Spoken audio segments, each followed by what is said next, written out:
Olá você que nos acompanha aqui pelo Notícias Agrícolas, eu sou Letícia Guimarães e a gente começa agora mais um boletim para a gente falar como que está o andamento do mercado do boi gordo nessa finaleira do mês de março. A gente já pode considerar terminado, né? Já que a gente tem amanhã o feriado da Sexta-feira Santa, apesar do último dia de março ser só no domingo, mas a gente já finaliza por aqui as negociações para o mercado do boi gordo, mas vamos falar com quem entende, vamos perguntar as informações de como que está sendo essa dinâmica, né? E como que foi esse decorrer da semana para Mariane Tufani, que é consultora em gerenciamento de risco da StoneX. Seja muito bem-vinda, Mariane. Obrigada, mais uma vez, é uma honra estar aqui com vocês.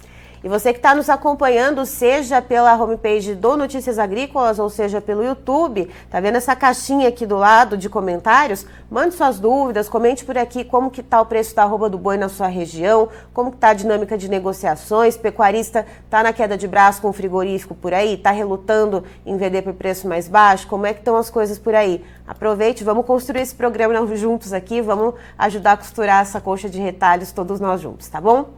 Vamos lá, Mariane.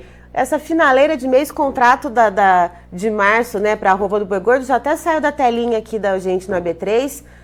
Como que a gente vê esse finalzinho de mês, esse último fiapinho de dia aqui? Bom, a gente teve entre ontem e hoje uma recuperação nos preços, principalmente quando a gente fala até no mercado futuro, que ajudou até os outros contratos também a subirem, né? Mas quando a gente olha essa alta, ela veio muito mais de uma expectativa do que uma mudança nos fundamentos de mercado, né? Porque quando a gente olha agora principalmente a entrada de abril, a gente precisa ficar de olho principalmente nos mapas climáticos. Então, como as chuvas estão bem irregulares nas principais regiões produtoras, né? A gente no mesmo estado tem regiões que chovem, outras que não chovem, e isso está influenciando bastante. Tanto milho, mas também vamos falar de pasto. Né? E até o momento a gente vem contando com uma oferta mais expressiva de fêmeas, e agora, abril, maio, a gente vai começar a contar também com ofertas de animais machos. E depender do clima, né, dessa chuva, se aumenta ou não o suporte de pasto, a gente pode ver esses animais também vindo a mercado. E dependendo da oferta, obviamente, isso pode pressionar ou não os preços. Então, a gente fica dependente muito do clima. E para absorver essa oferta, a partir de agora, também a demanda, né? E a demanda a gente vem vendo que, principalmente o mercado interno, está conseguindo absorver, né? Porque se a gente for parar para pensar, a gente está tendo um aumento aí de mais de 30% no abate de fêmeas, por exemplo, de animais, e quando a gente olha para o boi casado, ele caiu 16%. Então, em termos de proporção, né, o potencial de queda no boi casado era muito maior do que ele está caindo, ou seja, está sendo absorvido, né, de certa forma, essa carne vindo ao mercado interno.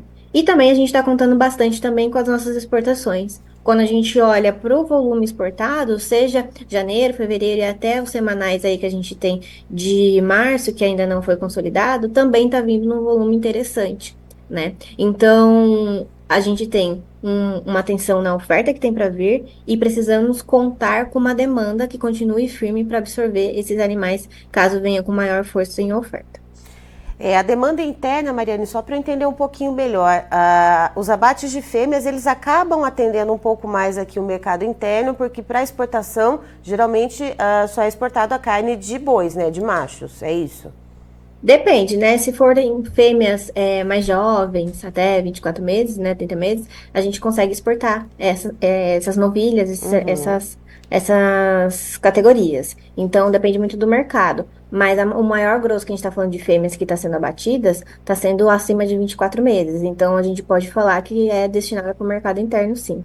Além disso, né, em termos de atender mercado, quando a gente olha agora falando em margem, em preços, comparando o mercado interno e mercado externo, comparando os dois, a gente está vendo que está compensando ainda vender no mercado externo, mas se a gente comparar com nos anos anteriores, a margem está cada vez mais apertada, ou seja, quando comparamos preços do mercado interno e externo, ainda compensa externo, mas ela está ficando esse spread, essa diferença de preço está ficando cada vez menor. E a depender ainda de alguns cortes, essa diferença está basicamente zero. Ou seja, está compensando vender no mercado interno do que no mercado externo, dependendo do corte. Por quê? A gente já está vendo que alguns países, por exemplo, a China, já está vindo pagando faz um tempo bem menos do que os anos anteriores. E isso acaba impactando, obviamente, na margem do frigorífico, competitividade de mercado interno e externo. Então, apesar de machos serem exportados, algumas fêmeas também, ou fêmeas que ficam aqui no mercado interno, a gente pode ter uma maior disponibilidade de carne, ou seja, o frigorífico, o atacado destinando o mercado aqui é a carne internamente, por conta dessa comparação de preços. Né? Se eu tenho basicamente o mesmo valor, porque eu vou exportar, né? Se eu posso destinar aqui, sendo que a demanda por enquanto está absorvendo. Mas Uhum. temos que tomar atenção, ter atenção, porque isso significa mais oferta de carne. Mais oferta de carne e também essa questão da gente conseguir de seguir mantendo, né, essa parceria externa. A China, por exemplo, como você citou, né, não é e não é uma exclusividade para carne bovina. A gente vê isso acontecendo para carne suína, para carne de frango também. Não tem sido o melhor pagador, aquele que paga a melhor quantia pela proteína, mas é aquele que acaba levando em maior quantidade, né, Mariane? Exatamente, é difícil, apesar de a gente ter iniciado 2024 com uma diversidade, uma diversificação de clientes, que isso é muito bom para nós. A gente está vendo aí os Estados Unidos aumentando seu share, a gente viu aí até Emirados Árabes também vindo interessante, Egito, o próprio México que teve habilitações e já começou a importar de nós, mas se a gente juntar esses 5 países que a gente diversificou, ainda não chega na metade do volume que a China importa. Então, infelizmente, a gente tem mais diversificação, mas a China ainda é um grande parceiro, né, nosso. Mariane, a gente tem aqui no chat uma pergunta, um comentário, na verdade, do Azus ED. Ele fala que aqui em Palmeirante, no Tocantins, a venda de bezerro está complicada. Há alguns dias a gente tem recebido comentários aqui durante... eu digo eu e o Alexander Horta, que também faz aqui os boletins de mercado do boi, comentários a respeito do preço, então, do bezerro. Para quem vende, tá ruim, mas para aquele que está comprando ali para fazer a reposição, está sendo uma boa janela, Mariane. Exatamente. E aí eu volto a dizer que foi até o início da nossa conversa, que aí está ditando, tem dois fatores ditando, né, essa situação. Primeiro, o ciclo pecuário, ou seja, muita oferta de bezerro nesse momento, né? Então, e o boi para baixo também acaba não ajudando no sentido da cria. E também a questão do clima. Como eu falei, em algumas regiões está chovendo bastante, outras não está chovendo nada. Muito difícil manter esse animal, né, dentro do pasto que basicamente não tem. Então a gente está vendo de fato, não só em Tocantins, mas em regiões que está muito seco, o pessoal de cria realmente vendendo esses animais e animais mais baratos. Então, para o criador realmente não é um momento fácil, mas aqueles que que são compradores, é um momento de aumentar seu plantel, porque provavelmente quando a gente tiver essa virada de ciclo, vai ser o momento desse animal ter sido recriado e a gente pode ver margens melhores. Então, a gente está vendo um grande movimento de aumento de plantel com essa melhor relação de troca, falando pelo lado, obviamente, do comprador. E falando de lá na frente, né, Mariana? A gente estava comentando de preços futuros antes da gente entrar ao vivo aqui. Você tinha comentado outubro e novembro que ontem tinha se visto ali uma alta chegando perto dos R$ 247, algo que não se via há algum tempo, mas que não havia fundamento de mercado que desse sustentação a isso. Explica um pouquinho para a gente aqui, para nossa audiência, por gentileza, o que deu esse repique. E aí agora a gente vê que não é muito assim, que não tem muito que sustente essa base de preço. Exato. O que a gente está enxergando, né? Na verdade, bateu hoje de manhã 247, outubro, e ontem 246. Então, subiu até mais um pouquinho hoje, né? E o que acontece esses repiques? Sai alguma notícia que acaba animando o mercado, principalmente o mercado futuro, e isso ajuda a gente principalmente pecuaristas que precisam vender, né, contratos, aproveitar preços mínimos maiores. Então, quando a gente tem esses repiques, é muito em função dessas notícias que acabam agitando o mercado futuro. E qual que foi essa notícia? A gente teve essa semana, por exemplo, que a gente teve os estados que agora são considerados livres de aftosa sem vacinação. Uhum. Então, isso acaba animando o mercado, vai que impacte alguma coisa, o boi pode subir e a gente começa a ver essa especulação no mercado futuro. São oportunidades para vendas mais altas. Porque hoje não tem fundamento, por enquanto, para sustentar esses valores. Porque se a gente está falando justamente de um bezerro mais barato, de um boi magro mais barato, em muitos lugares sem ágio, né, até com deságio, um milho mais barato, a gente está tendo um incentivo muito grande para o confinamento para o segundo semestre. Então, se a gente tem um incentivo muito grande de confinamento, significa mais animais vindo ao mercado no segundo semestre. Se a gente olhar nos anteriores, outubro está sendo, faz um tempo assim, né, um dos menores preços do ano. Então, se vier toda essa oferta e a gente não contar com uma demanda suficiente para absorver novamente essa oferta, a gente pode ver os preços voltando aí nos patamares de hoje, por exemplo, 230, enfim, nesses valores. Então, muita atenção, esses repiques são oportunidades para aproveitar preços mais altos e garantir rentabilidades interessantes. Faz aquela travinha, faz aquele, né, aquele negócio ali básico ali no futuro, garante ali alguma coisinha, né, Mariane? Mas não coloca toda a operação ali, né? Então, a trava é bem interessante, com certeza, mas se ainda assim, não, pode ser que suba, porque a gente, são fundamentos hoje, no dia 28 de março. Vai que aconteça alguma situação que mude todo o cenário e, de fato, o mercado comece a subir mais, que é o que a gente torce. Não quero travar tudo, não trava tudo, trava uma porcentagem. Ou então a gente vai para um caminho mais seguro, que são literalmente os seguros, né, que a gente garante um preço mínimo, e se o mercado subir, a gente está a mercado também. Então tem diversas estratégias para que a gente se proteja de um cenário pior, e se o mercado, que é o que a gente quer, volte a subir, a gente também consiga aproveitar. Então tem diversas estratégias que a gente pode fazer.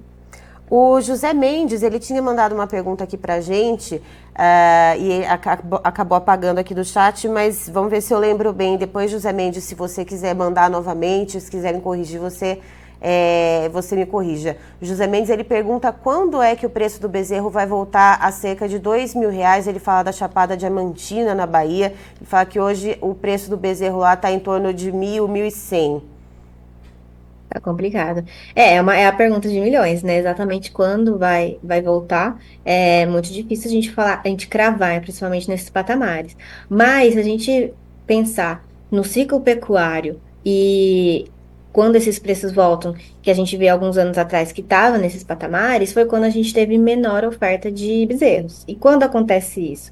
Quando a gente começa novamente a não ter esses animais nascendo. Que a gente não está tendo agora o recorde de abate de fêmeas. Ano passado também a gente não teve recorde de abate de fêmeas.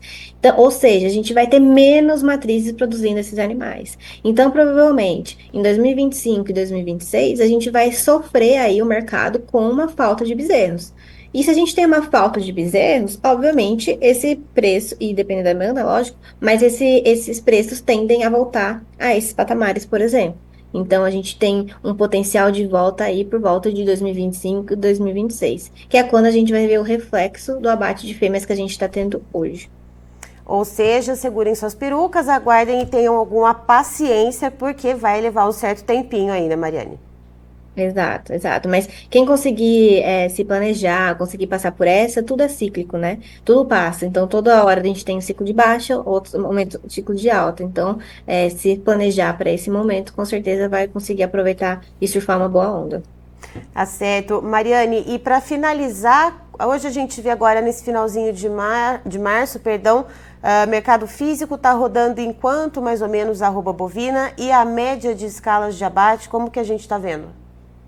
Bom, a gente está vendo aí uma média de 230 até 240 no máximo, a depender de contratos, a depender de padrão de animais, bonificações, mas a gente pode falar entre 230 e 240 no máximo, né? O animal China em São Paulo, por exemplo. E as escalas, elas estão um pouco mais longas, a gente está vendo aí, na verdade, se mantendo, né? Por volta de 10 dias.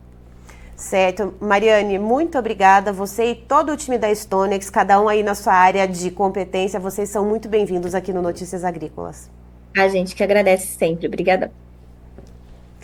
Tá aí, então, estivemos com a Mariane Tufani, que é consultora em gerenciamento de risco da StoneX, nos trazendo, então, as informações sobre o mercado do boi nessa finaleira do mês de março, apesar do mês só acabar oficialmente no domingo, na Páscoa, dia 31, mas hoje, então, antecedendo o feriado da Sexta-feira Santa, hoje, dia 29 de março, já sai, inclusive, da tela o contrato março para o boi gordo na B3. Então, a gente já vê esse mês finalizando. Segundo a Mariane, ontem e hoje a gente viu os futuros, né, darem um repiquezinho, né, de subida, mas não houve fundamento de mercado para manter, para sustentar esses preços. Então, outubro e novembro, esses preços chegaram até bater na casa dos 247, mas aí estão voltando atrás nesse momento, porque justamente não tem nada que sustente esses valores. O que a gente vai ver agora, né, entrando o mês de abril e mês de maio, o mercado climático sendo o fiel da balança, ou seja, né, é ali que a gente vai ver se as chuvas vão voltar de fato a trazer o vigor das pastagens, se isso vai também de fato melhorar as condições da safrinha de milho, né? Então a gente precisa ficar muito de olho nisso e também olhar bastante para a demanda interna, para ver se ela vai continuar correspondendo como correspondeu, ainda que com algumas derrapadas até agora, a essa quantidade de carne aqui no mercado interno, né? Inclusive a gente teve um abate de fêmeas bastante considerável nesse primeiro bimestre, então boa parte dessa carne ficando aqui no mercado interno, a gente vai precisar ver como que essa demanda interna vai responder a isso. E falando em preços, Patrícia, por gentileza, os preços na tela, por favor. Vamos lá então, ó, tudo no vermelhinho. Abril, a gente já viu, ó, que março sai da tela, a gente tem abril praticamente estável, ó, mas é uma tímida queda de 0,02% na B3, a Bolsa Brasileira, com a arroba bovina valendo R$ 229,90. O maio, queda de 0,61%, com a arroba bovina valendo R$ 228,80. O junho, a gente já viu uma queda um pouquinho mais proeminente, 0,93%, com a cotação de R$ 228,50 para a arroba do boi. O julho, de 0,45% de queda na cotação do boi gordo, com a arroba custando R$ 233,50. E quando a gente olha para a referência para o boi gordo do CPEA, no estado de São Paulo, há uma queda de 0,17%, com a arroba valendo R$ 231,80. Eu encerro por aqui, já tem mais informações para você. Notícias agrícolas, informação agro relevante e conectada.